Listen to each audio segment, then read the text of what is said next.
Maybe it's a classic or maybe a flop. Has Katie seen it? She probably has not. She'll sit down and watch it if it's good or it's bad. Hey, have you seen this? No, Katie hasn't seen that. Hi, I'm Katie, and if I had a nickel for every time someone said to me, wait, you haven't seen this movie? Oh my God, you need to see this movie, I'd be very rich. So this is my podcast where I finally watch those movies you all have told me I need to see, and I tell you what I think. Spoilers are dead ahead as usual, and this is a highly requested. Katie hasn't seen that. An awful lot of you want me to do a Nicolas Cage movie. And if you're not familiar with my Twitch stream, over Christmas, a wonderful community member named Gaming Jam gifted me 2 pillowcases with Nicolas Cage on them. One of these is the Mona Lisa Nicolas Cage face, and the other is a half-naked Nicolas Cage inside of a banana. Needless to say, you can come to my stream and see that in the background, but also it's become quite a conversation starter and has led into people saying, you need to watch a Nicolas Cage movie for the next episode if Katie hasn't seen that. So here we are. It was between a lot of Nicolas Cage movies. The Rock was a choice, Con Air, and the movie Face Off. And I had a good hard think about it, and I was like, you know what? I kind of want to watch Con Air. I've seen that gif of Nicolas Cage with his long, luscious hair blowing behind him. And I know there's a lot of explosions. It just seemed like something that might be up my alley. It's also from the year 1997, which I absolutely love 90s movies. I remember I was too young when this first came out, but I remember sitting on the couch seeing the trailers for Con Air and being like, maybe someday I'll get to see that movie because it's rated R. Little did I know, that day would be 24 years later. Holy crap, this movie is 24 years old. I don't want to talk about it. I am going to be watching Con Air tonight. What is this movie about? All I remember is explosions. There are airplanes involved.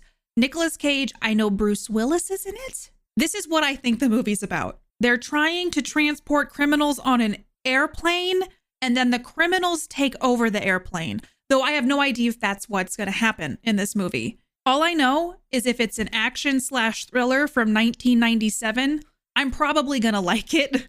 Though I don't want to get my hopes up. Because I've said that before where I'm like, I'm so excited for this movie, and then cut to the next half of the podcast and I'm just tearing it apart and disappointing people. So yeah, I'm going to watch Con Air. I'm excited for hopefully slow-mo explosions with men walking away from said explosions.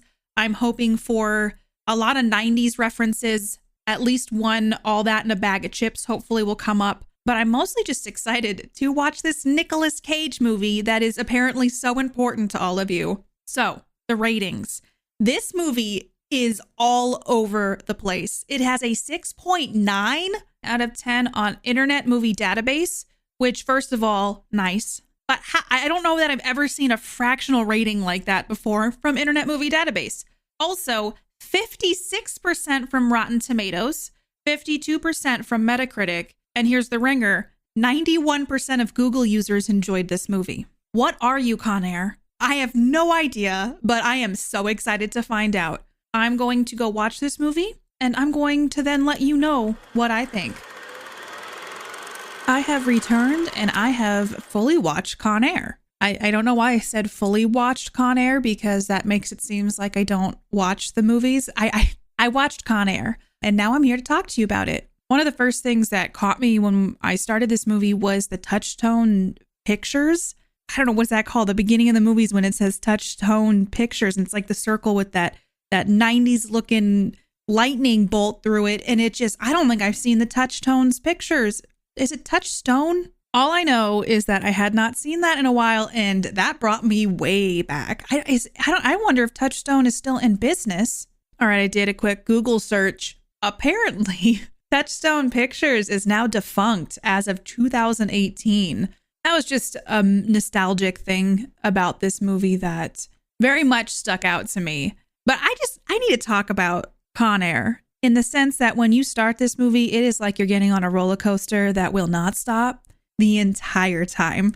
We open up to a bar and first it starts out with Nicolas Cage and Cameron Poe being given honors because he's like a military ranger who fought in Vietnam. And then he's coming home to see his wife who works at a bar. And okay, Monica Potter is his wife. And I know who Monica Potter is because I may or may not have watched most of Parenthood. And I did not know Monica Potter was in this. So she is the wife, and Cameron Poe is coming home, I think, from Vietnam, and they're dancing in the bar. And apparently she's like, this comes out later. She is 6 months pregnant. She looks like she's not pregnant at all. So I would really like to know her genetics and her ability to not look pregnant at 6 months. Granted, maybe they couldn't afford a prosthetic baby bump because of the sheer amount of action and explosions in this movie. That funding went towards, the C4 and the various airplane models they probably needed to use for explosions. But essentially what happens, this movie just starts with Cameron Poe coming back, he and his wife smooching on the dance floor. These 3 guys come over and are just like, screw you, I've wanted to get that tail forever, and just hating on Poe. And then Poe and his wife are leaving the bar at the end of the night. It's pouring rain, and these 3 guys from the bar just show up behind a chain link fence and try to like kick the out of Cameron. And so then Cameron goes, I gotta defend myself, and starts fighting back, and then kills a guy real good with the butt of his hand and the face of the other guy. And so then he gets thrown in prison. And at first I'm sitting there and I'm like, he was defending himself. Why is he going to prison for this?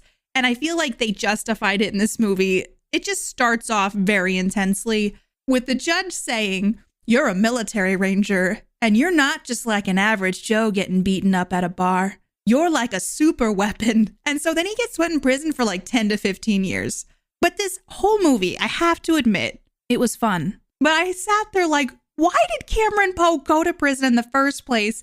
I just wish that Cameron Poe's origin story was a little bit more put together, I guess. Then we roll on into a montage of him writing letters to his family and his daughter that he has never met. And I mean, can we just talk about Nicolas Cage's Southern accent? I'll miss you, hummingbird, and I can't wait. It's just a lot, but honestly, not mad at it.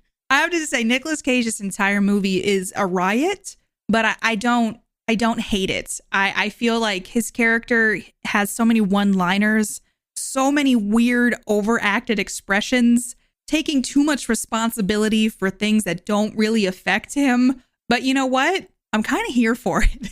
I mean, honestly, I feel like we all want a Cameron Poe on our side in some ways, but this movie is jam-packed with famous people. There are so many famous people in this that I was not prepared to. I didn't know John Cusack was in this. I didn't know that Steve Buscemi was in this. I didn't know that John Malkovich was in this, which I need to talk about this. I have seen John Malkovich in many movies, and I think he is a great actor. But can we all talk about how scary John Malkovich is? Every role he plays, he plays it with such intensity that I sometimes worry, like, is he looking through the screen at me? And is he gonna come to my house? And is it gonna be scary? I don't know. I don't know if I'm the only one that feels this way about John Malkovich. That dude has got some intensity, and he played Cyrus the Virus, which, he's the ultimate awful person, criminal guy who masterminded this whole taking over the plane. I guess I should tell you, this movie's about, if you haven't seen it, a bunch of convicts taking over a high security plane, and everything just goes awry. So the criminals take over a plane, and it's just, in a way, it's kind of like a heist film where they're trying to pull one over on the cops and get to this airfield in Arizona called Lerner Airfield that they had made a deal with this, I don't know if he was a drug lord or just somebody who was going to get them on a plane and get them out of there. And it really hit the ground running, or I guess I should say it hit the sky flying. And I feel like I was whiplashed a little bit by the high octane action in this movie. And I just turn in my head like, oh, there's another person who's like Ving Rhames is in this. Dave Chappelle is in this. He played Pinball. And also Pinball died by like taking the transponder to a scenic tour plane to throw off the feds tracking the plane. while he's flirting with the lady, they start taking off because the convicts feel like, oh gosh, we're going to get caught. And so he's running after a plane and he dies by getting caught in the landing gear. And then eventually that comes back into play because the plane's dragging. They're not flying as fast. So they go down. Cameron Poe is recruited by one of the super cons and takes them down, and he has a Sharpie on him. And then so he writes a note about where they're headed. Because the whole movie, Cameron Poe is like the good guy. His roommate from prison, who's also on this plane, has diabetes and needs a needle for his diabetic medicine. It got stepped on in all the kerfuffle of the convicts getting loose and going on a murder spree. But there's like one vial left. And so Cameron Poe is making it his like personal journey to get a needle for his friend, which I admire and I respect that. And then there's also a female guard. Oh my God, Danny Trejo's in this. And I'm like, oh cool, Danny Trejo's in this. He plays like a rapist. And he wanted to rape the lady guard. But the whole movie, even some of the other convicts were like, no, you can't do that. And eventually he got his just desserts. His arm fell off and he fully died at the end of the movie. And I think everybody was elated with that choice. Though I have to admit, watching this, all these actors are so young. And I mean, this movie is 24 years old. It was just crazy to sit there. And I looked up some of the years these actors were born. I know we're all curious sometimes, but then I also figured out how old they were when they filmed this movie. And I was like, damn, Nicolas Cage, it's almost my birthday. It's not quite my birthday yet, but Nicolas Cage will be almost my age when he filmed this. And that blows my mind. I don't know if I'm also the only person that feels this way. Actors look so much older than I feel like they are. Like Nicolas Cage is 33 in this. He looks like a much older man, but I always feel like that way about most actors. Like Ariana Grande, I think is like in her 20s. I feel like she looks like she's like 35. I don't know. Maybe I'm crazy, but maybe it's all the Hollywood magic. They all just look very, very mature for their age. John Cusack had his baby face. One movie I really love that I know I talk about a lot of movies that I don't like on this podcast. One of my all-time favorite movies is Say Anything, and John Cusack's in that. So I have a very big affinity for John Cusack. And I thought he acted the hell out of this movie.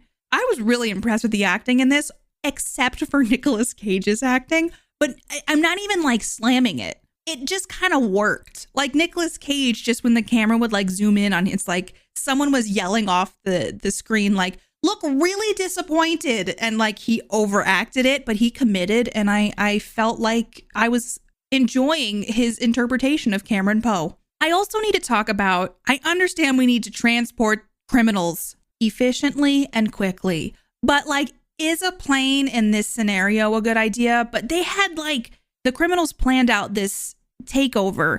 Oh my gosh. I'm like just remembering these things. Dave Chappelle, Pinball, is pulling out after they take off with a piece of floss, gasoline and a match from his stomach. And then he lights the guy next to him on fire. And that's what causes this whole beginning chain of events of these convicts taking over the plane. And then John Malkovich's character, there's that other character, Billy Bedlam. And he is also pulling out this, I think they're lockpicks in their hands. And so they've clearly been working on this for a very long time. And as I'm explaining this and talking to you guys about this, I'm realizing how layered this movie is and how complicated all of this would be to pull off. There's so many moments in this movie where like Nick Cage is getting off of the bus that's been turned into a gift where like, I don't know if he's just enjoying the fresh air or the way that the wind feels in his mullet, but he's just like, maybe it's like the taste of freedom, even though he hasn't quite gotten to the other end of it yet. But when he gets off the bus to get on the plane, there's just like a beat where he's standing there and he's just like smiling and there's wind blowing through his mullet. There's moments like that, which are just kind of goofy, but somehow tie this whole story together in a lot of ways. There's also a DEA agent who gets planted on the plane to hopefully catch one of these criminals by getting them to admit. So they put a wire on this guy. There's supposed to be no weapons on this plane, but the DEA likes to run things differently and they're kind of impulsive. And so they pretend to disarm this man before he gets on the plane. But then as he gets on, his boss gives him a gun in his sock. And, needless to say, there's a moment this guy pulls his gun out and he's just like, I'm the DEA. And I was like, why would you lead with that? Why wouldn't you just like pretend to be a criminal who's like still not sure what's happening? Instead, he's just talking about how he's the DEA. And he died really quickly. And now that I'm thinking about it, what was the point of that? Oh, the wire. That's why. So he has a wire on him. And so Nick Cage is essentially chaotic good in this. He's trying to essentially help the people on the plane that need protection. And his ultimate goal is to thwart these criminals in a incognito way. Also because he wants to save his friend who is getting very agitated and sick from not getting his diabetic medication, and also protecting people like the guards. It's pretty much just the female guard in this. The other guards were pretty harsh and kind of awful.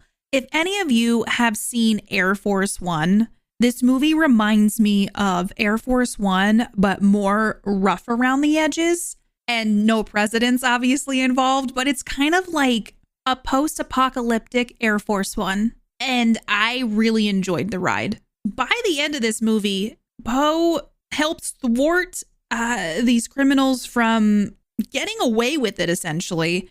He got a needle from a fire truck at the Lerner Airfield, which is where they were supposed to meet up with these other crime dudes. And he saved the day, essentially. And this whole time, John Cusack's character, Detective Larkin, not detective. Was he a detective? He was a U.S. Marshal. I just looked it up. But Marshal Larkin, that sounds funny. So this character Larkin has noticed that someone's on the inside helping thwart this process of them getting away. And they put two and two together and realize, why is Poe there? Poe really is on our side. And Poe killed a lot of people on the plane too. Like, Poe is a weapon. I feel like throughout this movie, they kind of proved, we're like, oh, Poe is a deadly weapon. We got to be careful around him. Don't upset Poe. But the whole time I was rooting for Poe. I was like, I want him to get home. I want him to meet his daughter for the first time. It was also his daughter's birthday. So he had an important party to get to.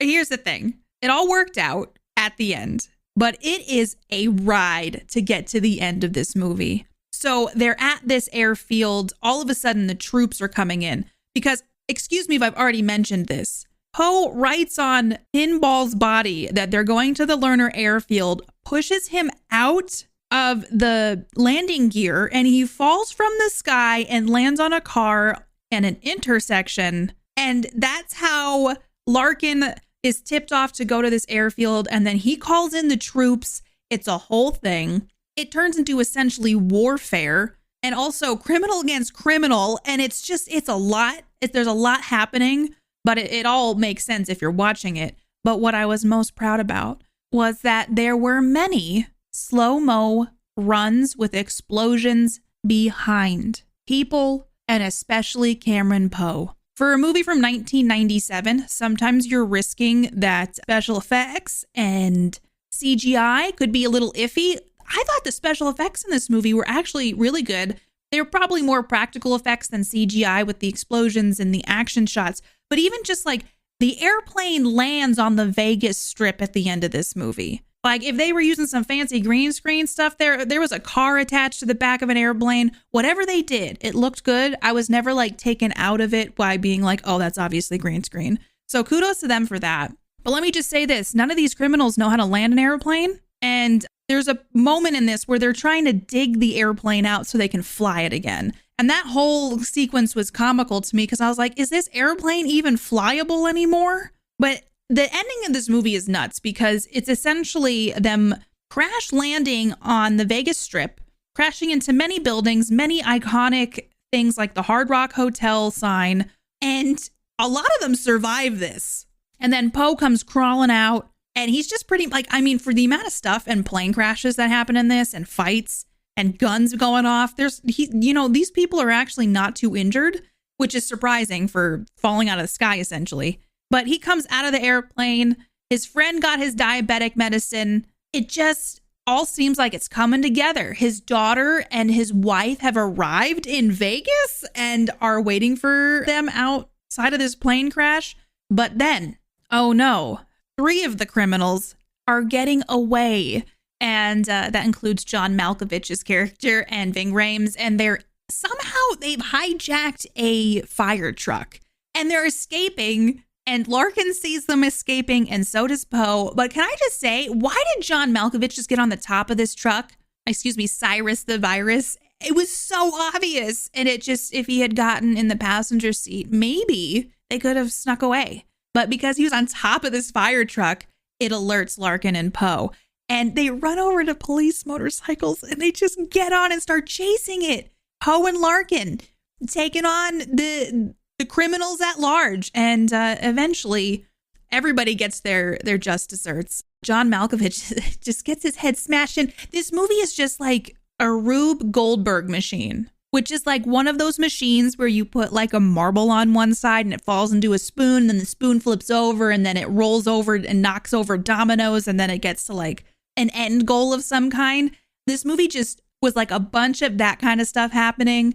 All the criminals, exploded or had their heads exploded, and everything worked out at the end. So much stuff blew up. If you're a fan of like action movies with big explosions, lots of really, it's kind of a super intense action movie, this will be right up your alley. The ending was just almost like comical at times because, it seems so outlandish, but you're just having so much fun watching this that you can't be upset about it. At the end of the movie, though, Poe finally gets to see his wife and daughter, and his daughter's meeting him for the first time. And he has this, I don't know how this happened. He has this rabbit that's supposed to be a gift for his daughter. And at the beginning of the movie, it's in this like clean plastic wrap, ready to be given to his daughter for her birthday. But it's been through some in this movie, okay? Criminals have made fun of him with it. And the entire time, Poe's like, put the rabbit back in the box. He is somehow able to find the rabbit at the end of the movie as it's going into a sewer drain. And then he still attempts to give the rabbit to his daughter. But he shows up. And the first thing he says is, I was going to get a haircut. And he really should have gotten a haircut. I don't know why the mullet was his choice of hair for prison, but he really should have gotten a haircut because I think it would have helped. But his daughter was like afraid of him. And it even seemed like his wife was like, I don't know about this. Is dad okay? But I kind of liked it because it felt more realistic. Like it took a minute for the daughter to warm up to him. And then his wife was like, I have missed you and I love you kind of thing. Just somehow this movie worked, okay? All right, I'll say it. I'm glad y'all made me watch Con Air, and I never thought that would be anything I would ever say in my entire life. You know what? I'm like more curious about other Nick Cage movies now. So if you have any recommendations for other Nick Cage movies, let me know. And this is what I'm going to give it. I'm going to give this movie an 8 out of 10 super cheesy one-liners. The amount of one-liners in this movie was insane. And I think more movies need to do that again. It honestly was inspirational. I feel like it's just unnecessary to have that many one-liners in a movie, but I'm really proud of them that they did that. All right, this concludes my review of Con Air. If you have any recommendations for other movies you want me to watch, let me know on my Twitch stream at KatiePetersPlays, or come let me know what you thought about Con Air. Did you hate Con Air? Did you love it? Or tweet at me at PlayKatiePlay on Twitter. Yell at me about if you don't agree with me, or if you do. I always appreciate you listening to my podcast, everybody. I enjoy sitting down and getting to talk about movies and telling you all what I think. So I really appreciate it if you are a listener of this podcast. And until the next one, you take care of yourself now. If you want to hang out with me more, or if you just want to yell at me for my thoughts on a specific movie, I stream over on Twitch at www.twitch.tv/KatiePetersPlays. Also, feel free to follow and chat with me on Twitter at PlayKatiePlay and on Instagram at KatiePetersPlays. Music written and performed by Mark Can Do It. Katie Hasn't Seen That is a part of the Geek Generation Network. Until next time, keep your popcorn warm for me.